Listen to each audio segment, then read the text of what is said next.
Hey everybody, Sean Hatzel here, stubborn fat expert, co-founder of GetLeanIn12.com, and inside this short video I'm going to talk about the Biggest Loser study and what was missing inside the Biggest Loser contestants' diet and exercise plans that caused them to have rebound weight gain. New York Times published an article on a study that was conducted on all the season 8 winners from the Biggest Loser show.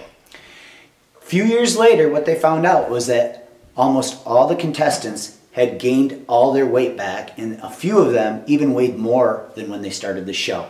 Now there's two primary reasons this happened, and I'm going to share how you can avoid these two things so it doesn't happen to you and you don't suffer from rebound weight gain. The first one was metabolic slowdown.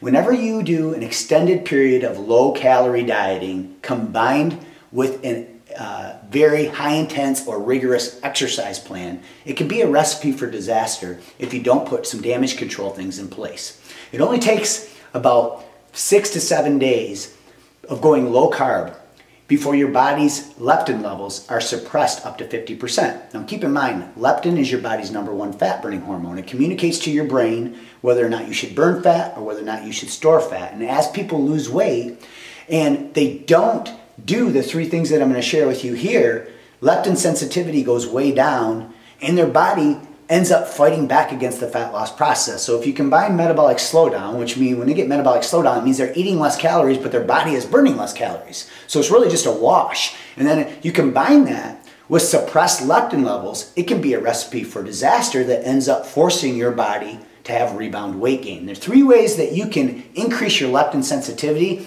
and prevent this from happening from you, along with preventing metabolic slowdown, is number 1, have a cheat day or a cheat meal once per week. Now my recommendation is if you're not at your ideal weight, you should only have about 1 cheat meal a week or 2 rather than a whole cheat day. But if you're at your ideal weight or you're on your way and you've been dieting pretty aggressively, it's okay to have a cheat day, because this cheat meal and this cheat day, what it does is it sparks your metabolism, elevates it, and it also spikes and resets leptin levels.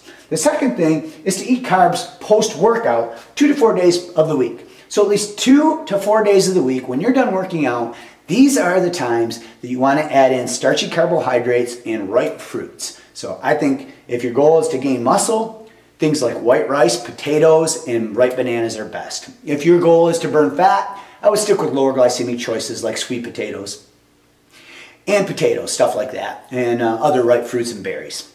By doing this, what ends up happening is you stop your body from suppressing leptin levels, and these carbs give your body the spark that you need. See, when you eat these carbohydrates post-workout, you never have to worry about them being stored as fat, because the muscles are like a sponge that's been wrung dry, so they want to suck up nutrients. Not only that, strategic carb timing post-workout 2 to 4 days of the week will increase your testosterone to estrogen ratio. It will increase your insulin sensitivity, which will help you utilize carbohydrates for energy more efficiently. It will also help increase your thyroid sensitivity so you more efficiently convert T4 to T3. And this is one of the many examples of why strategic carb intake is so important in your quest to lose belly fat. The third and the final way is due to strategic fasted exercise bursts. So a study was done on a group of athletes, and one group consumed 75 grams of glucose about 90 minutes before the workout. The other group didn't consume anything. They were in a fasted state. And what they found out after they engaged in specific movement patterns, in specific rest periods, and specific intensity levels of 20 to 30 seconds, they found that the group that went into that training session in a fasted state respiked and increased leptin sensitivity, and the group that ate all the glucose didn't have any leptin sensitivity. So although you might have a lot more energy from consuming glucose from carbohydrates before your workout, you could potentially decrease leptin sensitivity, and you can also stop your body from burning fat because you elevate insulin levels. And when insulin is present when you go into a workout, it's great for building muscle, but it stops the fat loss process, because when insulin is present, your body can't access stubborn fat cells to release triglycerol into the bloodstream to shrink your fat cells. So hopefully this gives you a snapshot of how to increase leptin sensitivity and prevent metabolic slowdown. If you're wondering how to do these strategic fasted exercise bursts the right way, somewhere around this video you'll see a link to click or tap, and you can download a free report called the Over 40 Stubborn Fat Sequence. It's going to introduce you to a 12-minute metabolic trick that you can use when you wake up or before going to bed a few days of the week.